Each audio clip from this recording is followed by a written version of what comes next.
नवविश्वाचा हा निर्माता, नवविश्वाचा हा निर्माता, ब्रह्मा भाग्यविधाता, प्रभुवस्थानो ऐका त्यांची अद्भुत जीवन गाथा, अद्भुत जीवन गाथा. नवविश्वाचा हा निर्माता.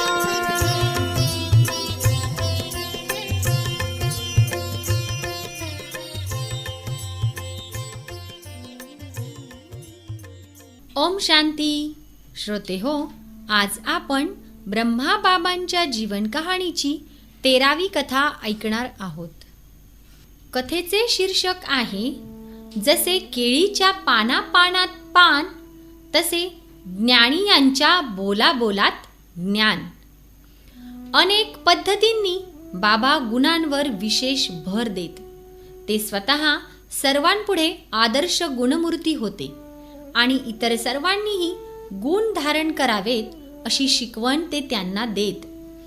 सध्या दिल्लीच्या पांडव भवनात ईश्वरी सेवा करीत असलेल्या ब्रह्माकुमारी हृदयमोहिनीजी म्हणतात, प्रत्येक गोष्टीचा बाबांना खूप चांगला अनुभव होता.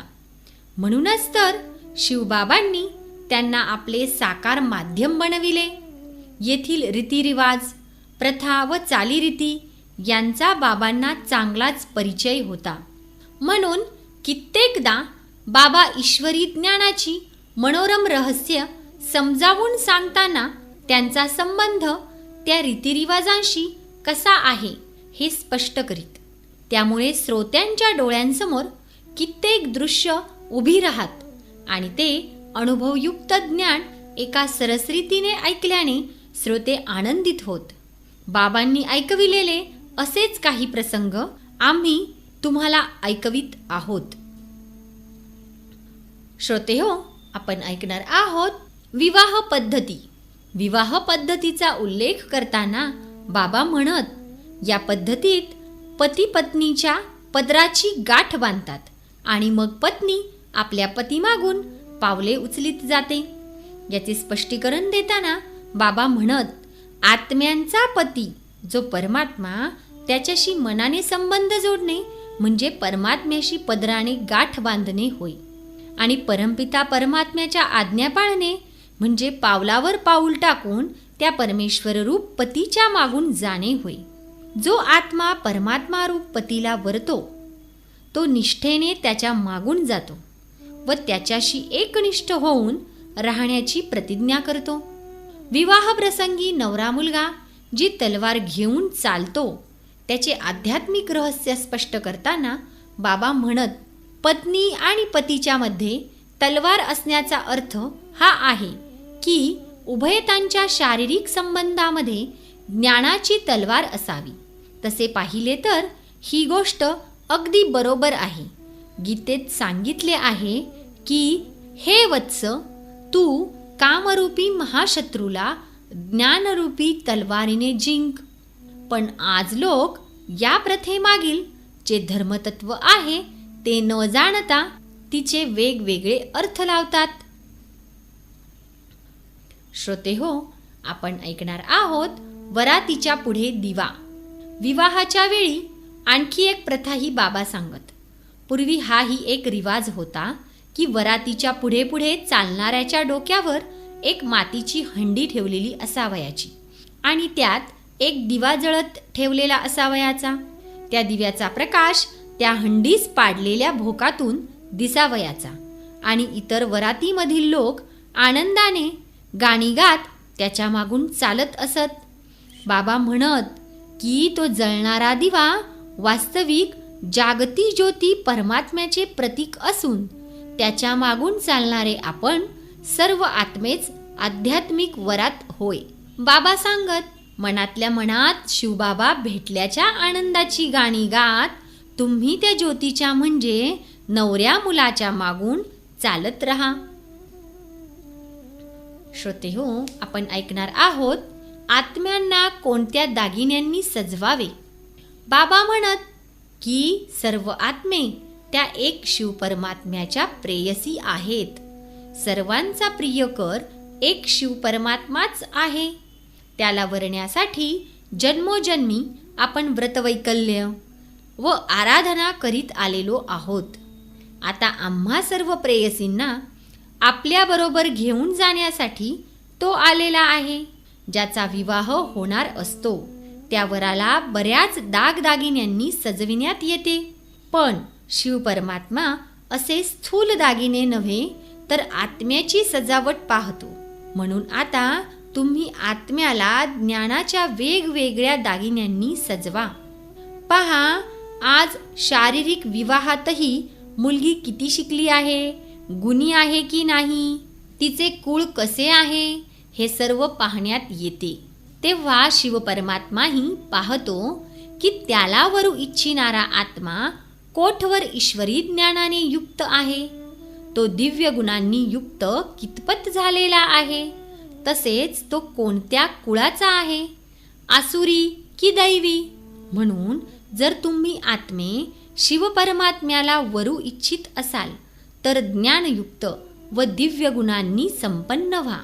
अशा प्रकारच्या गोष्टी वारंवार सांगून बाबा मुलांना ज्ञाननिष्ठ व दिव्यगुण संपन्न बनण्यास प्रेरणा देत.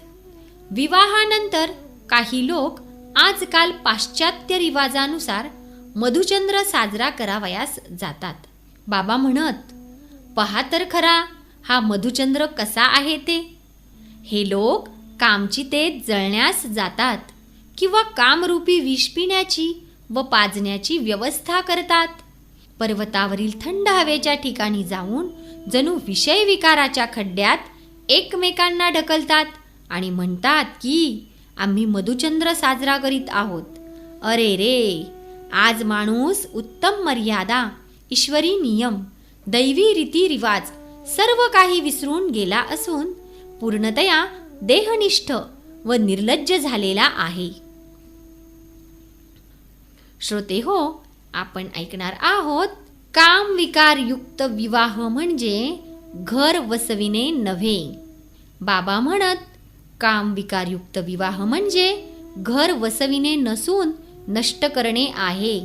शारीरिक प्रेम हे खरे प्रेम नसून विकार आहे. काम विकारावर आधारलेला संबंध हा खरा संबंध नसून कडक बंधन आहे आणि एक प्रकारे पापाघात. काम विकार म्हणजे अधपतनाचे मूळ आहे. कन्येचेच उदाहरण घ्या. आपल्या भारतीय संस्कृतीत कन्येला 100 ब्राह्मणांहूनही उत्तम मानण्यात आलेले आहे. भारतात ज्या दिवशी कन्यापूजन होते त्यावेळेस मोठ्या वयाचे लोकही तिला देवी अथवा शक्तिरूपा मानून तिच्यापुढे नतमस्तक होतात. कन्येला आपल्याहून मोठ्या वयाच्या लोकांपुढे झुकावेही लागत नाही. पण जेव्हा तीच कन्या काम संबंधात बांधली जाते, अर्थात तिचा विवाह होतो, तेव्हा ती तोंडावर पदर ओढून घेते, जणू आपले तोंड लपविते आणि सर्वांपुढे वाकून वाकून चरणस्पर्श करते. पहा तर खरे, कामविकार तिला किती अधपतीत व खाली वाकावयास लावतो ते.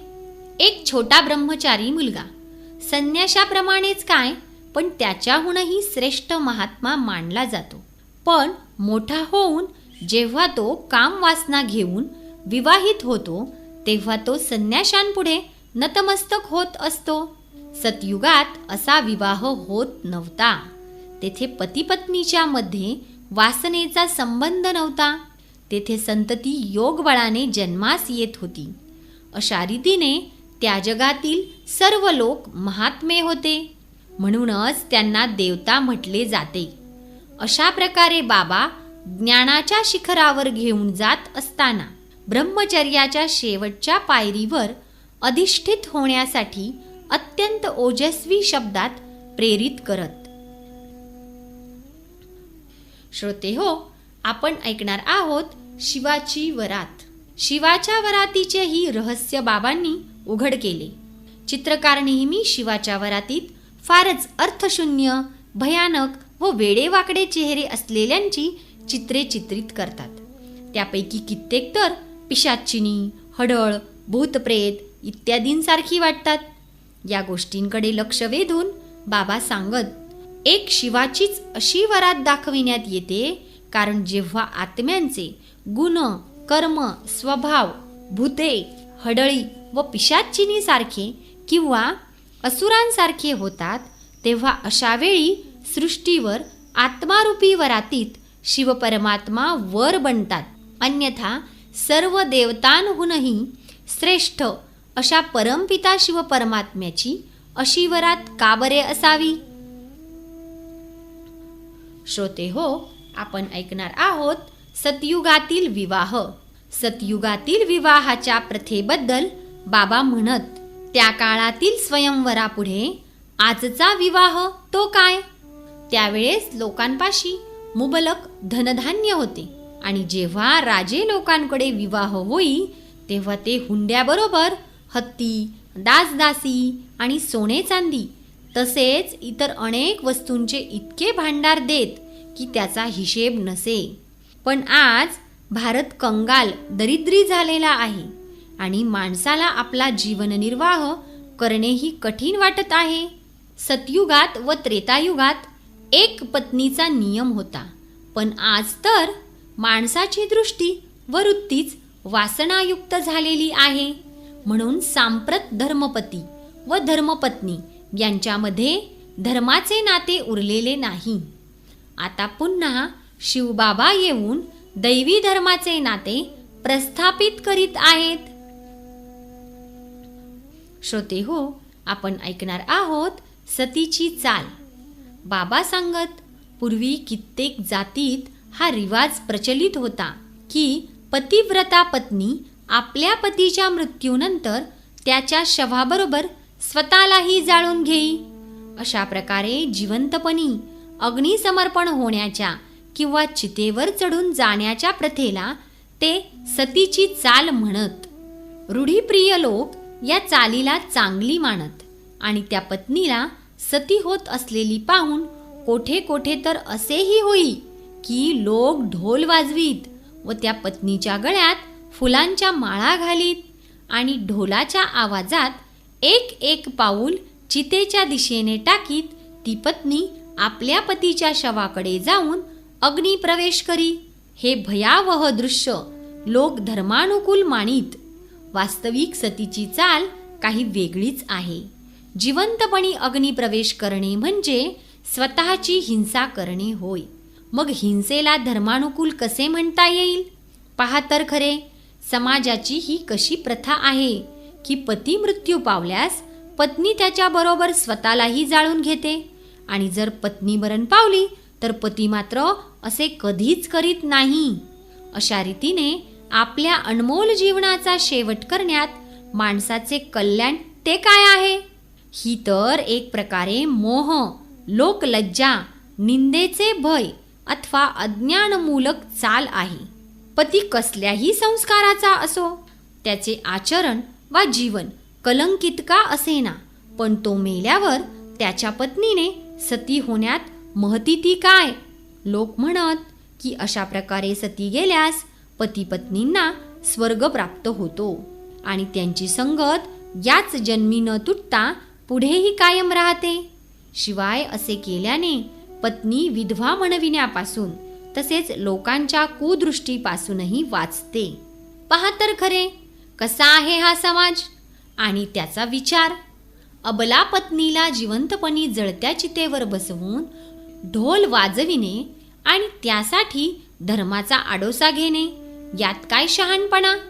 बाबा सांगत की वास्तविक ज्ञान व योगाचा अग्नी प्रज्वलित करून आणि त्यात पूर्वीची जंगली संस्काररूपी लाकडे झोकून जो परमेश्वररूपी पतीवरील प्रेमाने अग्नीद्वारे दाह समान कष्ट झेलतो, त्याचेच ईश्वर प्रेम हे खरेखुरे होय.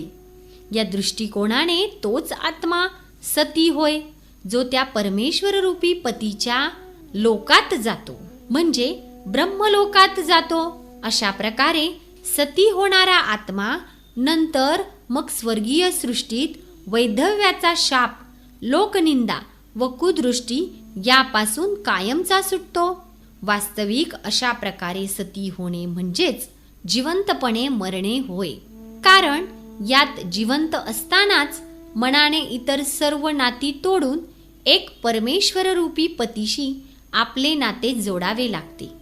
त्याच्यासाठी सर्वस्वाचा त्याग करावा लागतो आणि योगरूपी अग्नी प्रज्वलित करून आत्मदहन करावे लागते.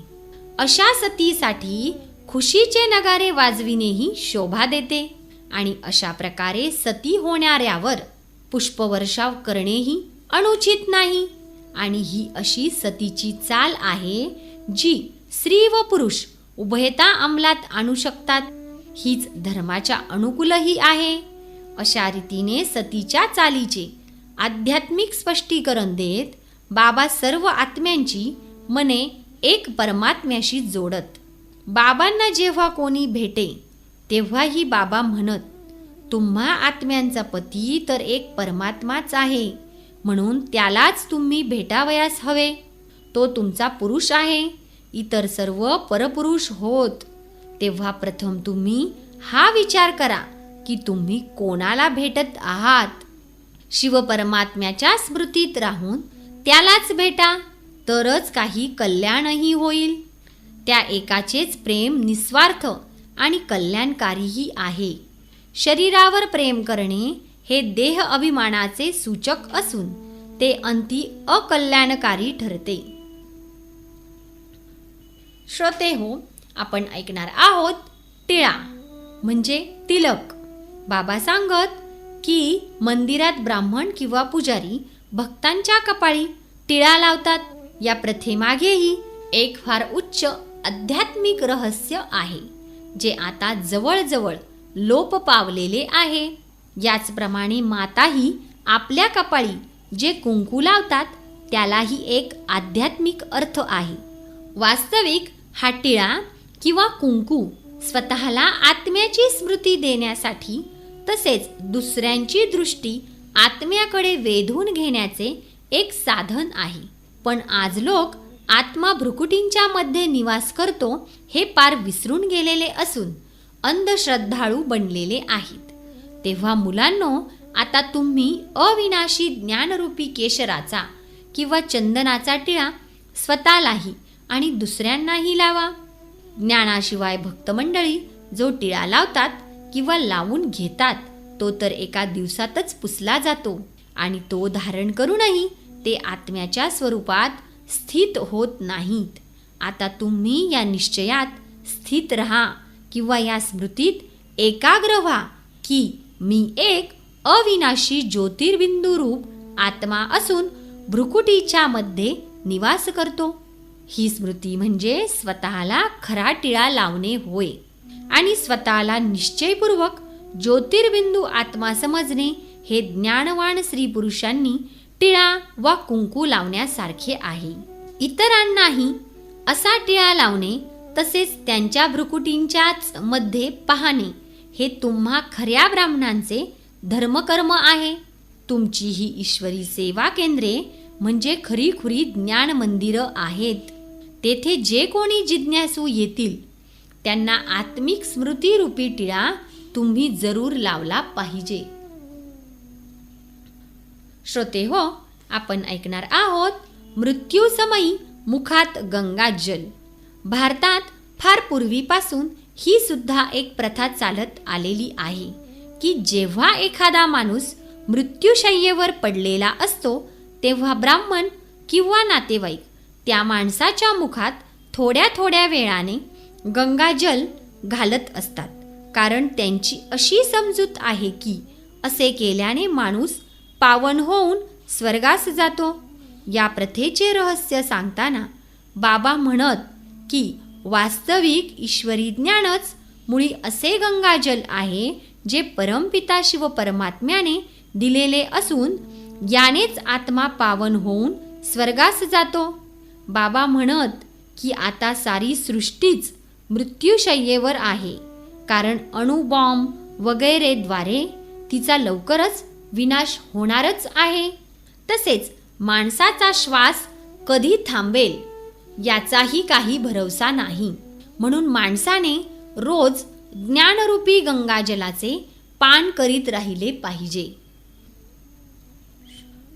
श्रोते हो, आपण ऐकणार आहोत मृत्यू संबंधित प्रथा.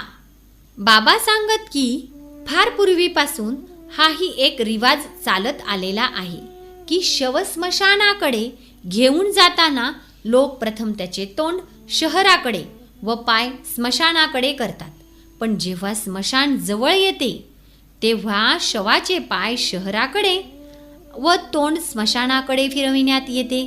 या रिवाजामागील आध्यात्मिक रहस्य उघड करताना बाबा म्हणत की आता कलियुगी सृष्टीचा महाविनाश होऊन तिचे एका महाविशाल स्मशानात रूपांतर होणारच आहे. तेव्हा माणसाने जिवंतपणीच आपले पाय शहराकडे किंवा जगाकडे करावेत आणि मुख स्मशानाकडे म्हणजे विनाशाकडे वळवावेत. सांगण्याचे तात्पर्य म्हणजे जिवंतपणीच बुद्धियोग जगातून काढून घेऊन आणि पुढे येणाऱ्या काळाकडे लक्ष ठेवून माणसाने अनासक्त व विरक्त चित्त व्हावे. मेल्यानंतर तोंड वळविण्यात काय फायदा? जिवंतपणी जगाकडे पाहताना त्यातून बुद्धी काढून घेणेच वास्तविक कल्याणकारी आहे. बाबा स्मशान वैराग्याचाही उल्लेख करीत खांद्यावरून शव स्मशानात घेऊन जाणाऱ्या लोकांना तेथे पोहोचल्यावर काही वेळेपुरते वैराग्य येते, पण जेव्हा ते परत येतात तेव्हा पुन्हा सांसारिक गोष्टीत गुरफटून जातात. जणू काय वैराग्य स्मशानातच सोडून आलेले असतात. तेथे स्मशानात शव पाहून त्यांना जे वैराग्य येते त्याचे कारण म्हणजे एक दिवस आपल्यालाही रिकाम्या हातांनी जावे लागेल असा विचार त्यांच्या मनात मृत्यू पाहून येतो. पण जेथे त्यांच्या पुढे प्रलोभने, आसक्ती किंवा उत्तेजक वातावरण असते अशा शहरातच हे वैराग्य कामी येऊ शकेल. परंतु तेथे येईपर्यंत त्यांचे वैराग्य लयास जाते. माणसाच्या या अल्पज्ञतेकडे लक्ष वेधून बाबा म्हणत की अशी चूक करता कामा नये. पुढे असा काळ येईल की कोणासाठी पिंडदान करणारा किंवा क्रियाकर्म करणाराही कोणी असणार नाही, कारण आता महाविनाशाची वेळ येऊन ठेपली आहे. म्हणून हे जग आता मृतप्राय झालेले आहे असे समजून माणसाने त्यातून आपले मन काढून घ्यावयास हवे.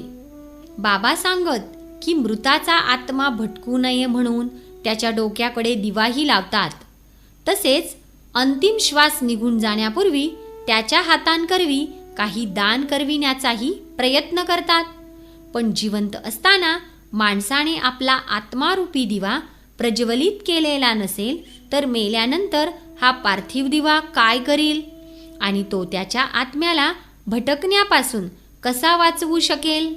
जर जिवंत असताना त्याने स्वेच्छेने आपल्या कष्टाच्या कमाईने एखाद्या श्रेष्ठ कार्यासाठी सहकार्य दिलेले नसेल किंवा दान केलेले नसेल तर आता मृतावस्थेत अज्ञातरित्या त्याच्याकडून दान करविल्याने त्याला विशेष रूपाने कसे श्रेय मिळेल?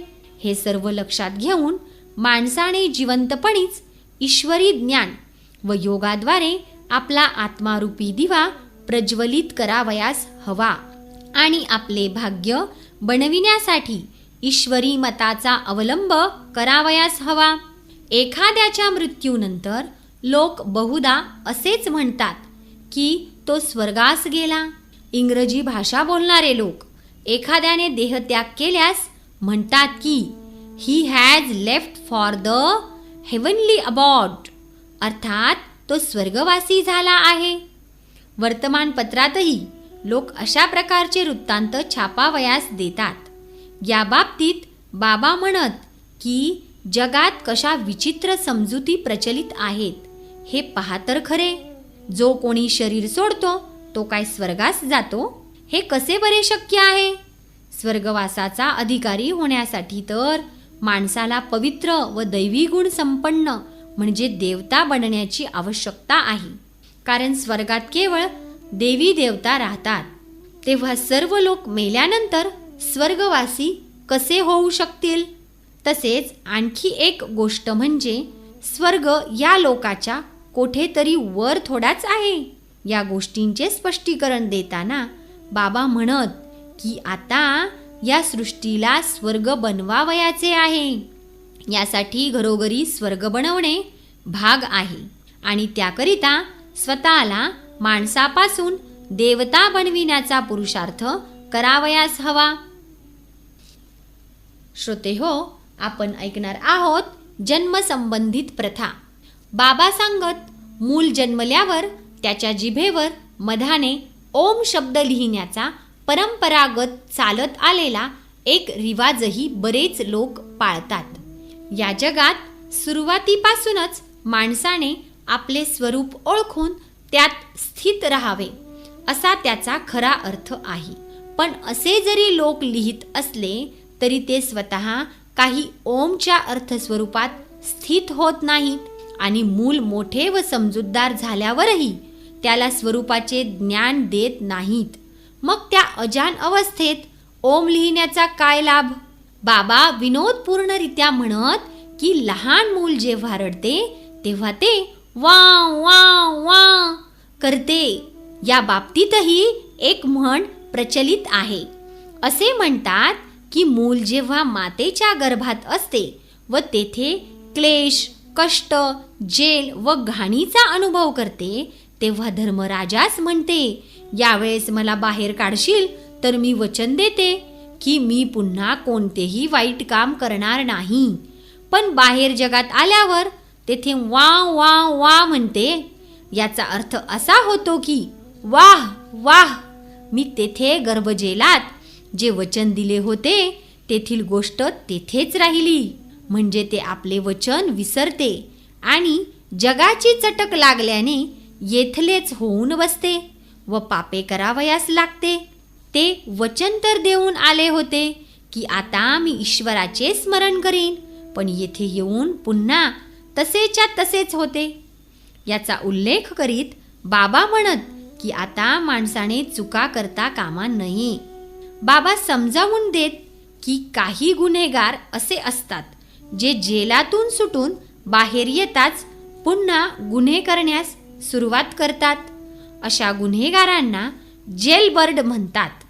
अगदी याचप्रमाणे आज बहुधा सर्व लोक एका दृष्टीने जेलबर्डच आहेत, कारण गर्भजेलातून बाहेर येताच ते पुन्हा पापे करण्यास सुरुवात करतात. म्हणूनच मुलांनो, जर हा तुमचा अंतिम जन्म आहे आणि धर्मराज बाबा अर्थात धर्माचे राज्य स्थापन करणारे शिवबाबा सृष्टीरूपी जेलाच्या पिडांपासून मुक्त करण्यास आलेले आहेत, तर तुम्हाला गुन्हे किंवा विकर्मांपासून सुरक्षित राहावयास हवे. अन्यथा ज्ञान किंवा ताकीद मिळाल्यानंतरही जर कोणी विकर्म करील तर त्याला 100 पट शिक्षा होईल. बाबा ज्ञानाच्या या सूक्ष्म रहस्याकडे लक्ष वेधून म्हणत की ज्या क्षणी मुलगा जन्मास येतो त्याच क्षणी तो आपल्या पित्याच्या संपत्तीचा उत्तराधिकारी बनतोच. हो, तो वारसा अथवा संपत्ती सांभाळण्यासाठी तो वयात येणे तसेच त्याकरिता लायक बनणे आवश्यक असते व त्यासाठी वेळ लागतो. काही का असेना, पण जन्मताक्षणीच तो वारसाचा हक्कदार बनतो, हे कोणी नाकारू शकणार नाही. अगदी याचप्रमाणे परमात्माही आम्हा सर्व आत्म्यांचा परमपिता आहे. तो पवित्रता, सुख व शांतीरूपी अविनाशी संपत्तीचा मालक आहे. जर आपण याच क्षणी स्वतःला त्याचा पुत्र निश्चित करू आणि या संबंधात स्थित होऊनच आपण आपला जीवननिर्वाह करू, तर आपण याच क्षणी परमात्म्याच्या अविनाशी संपत्तीचे हक्कदार होऊ. तेव्हा आपल्या खुशीचा पारा किती वर चढेल. आ हा हा हा, आपण अशा पित्याची उत्तराधिकारी मुले. परंतु हा सोपा पण अत्यंत महत्त्वपूर्ण ज्ञानबिंदूही कोणी विरळाच समजू शकतो. जर कोणाला समजला तर तो वैकुंठाच्या स्वराज्याचा मालक होऊ शकेल. पण हाताच्या तळव्यावर पारा जसा टिकण्यास कठीण असतो, तसाच ज्ञानाचा हा बिंदू मनोविकारांमुळे बुळबुळीत झालेल्या बुद्धीवर टिकणे कठीण आहे. बाबा म्हणत की जेव्हा एखाद्या मुलाला दत्तक घेतले जाते किंवा कोणी धर्माचा मुलगा बनतो तेव्हा दत्तक घेणाऱ्याच्या संपत्तीचा तो वारसदार होतो आणि त्याचेच आडनाव आता त्या मुलाच्या नावाबरोबरच वापरात येऊ लागते आणि तो मुलगा दत्तक घेणाऱ्याला आपला पिता मानू लागतो. याच प्रकारे सर्व मानवी देहधाऱ्यांना जरी आपापला वेगवेगळा दैहिक पिता असला तरीही आता शिवबाबा सर्वांना म्हणतात, तुम्ही माझी दत्तक ईश्वरी मुले किंवा माझी धर्माची मुले व्हा, तर मग मी तुम्हाला स्वर्गीय राज्यभाग्याच्या रूपाने वारसा देईन. ओ हो, कोटी कोटी लोकांना जेव्हा ही ईश्वरी घोषणा ऐकविण्यात येते तेव्हा ते बहिरे होऊन ऐकतात आणि उत्तर न देता मुक्यासारखे उभे राहतात आणि जी समजण्यासारखी गोष्ट आहे तिच्या बाबतीत मूर्खासारखे वर्तन करतात.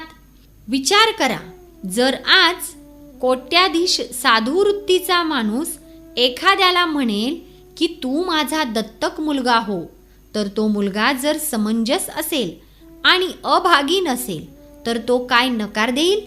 फुकटात जर एखाद्याला कोट्यवधी संपत्ती मिळणार असेल तर आलेले भाग्य लाथाडून कोण बरे मूर्खांच्या पंक्तीत जाऊन उभा राहील? तेव्हा ईश्वराचा दत्तक मुलगा होऊ न इच्छिणाऱ्या माणसाला तुम्ही काय बरे नाव द्याल? अशा प्रकारे इतर बऱ्याचशा प्रथा, रीतिरिवाज इत्यादींमधील मनोरम आध्यात्मिक तत्वे दाखवून बाबा वास्तविकता पटवून देत आणि आध्यात्मिक तसेच पवित्र जीवनाच्या परम शिखरावर घेऊन जाण्यासाठी सहाय्यक शक्तीचे कार्य करीत. म्हण आहे ना की जसे केळीच्या पानापानात पान तसे ज्ञानियांच्या बोलाबोलात ज्ञान. अगदी तीच गोष्ट येथे लागू पडते. तर श्रोते हो, पुढील भागात आपण ऐकणार आहोत शिवबाबा आणि ब्रह्माबाबा ह्यांचा अद्भुत कार्यविधी. ओम शांती.